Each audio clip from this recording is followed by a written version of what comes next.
வாங்க எல்லோரும் நல்லா இருக்கீங்களா? என்ன பண்ணுறேன்னு பார்க்குறீங்களா? முருங்கைக்கீரை பார்த்தீங்களா?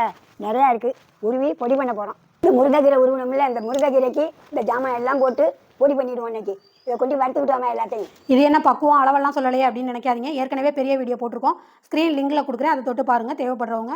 ரொம்பவே உடம்புக்கும் ஹெல்த்தியாக இருக்கும், ரொம்பவே நல்லாவும் இருக்கும். ட்ரை பண்ணி பார்த்துட்டு எப்படி இருந்துன்னு சொல்லுங்கள். முருங்கைக்கீரை பொடி செஞ்சோமா? இங்கே பாருங்கள் எப்படி இருக்குன்னு. இதோ அம்மா வச்சு சாப்பிட்டுட்டு இருக்காங்க முருங்கைக்கீரை பொடி. எனக்கு பிடிக்காது. அதுவும் சூப்பராக இருக்குது, இதுவும் சூப்பராக இருக்குது. எதை திங்கிறதுன்னு தெரியலை.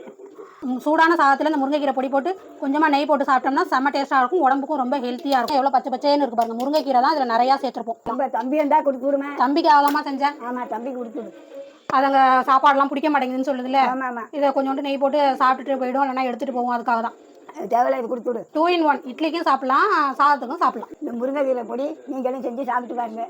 உடம்புக்கு அவ்வளவும் நல்லது, இரும்பு சத்து உள்ளது. இந்த வீடியோ பிடிச்சா ஒரு லைக் பண்ணுங்கள், ஒரு சப்ஸ்கிரைப் பண்ணுங்கள். பாய். அடுத்த வீடியோவில் பார்ப்போம்.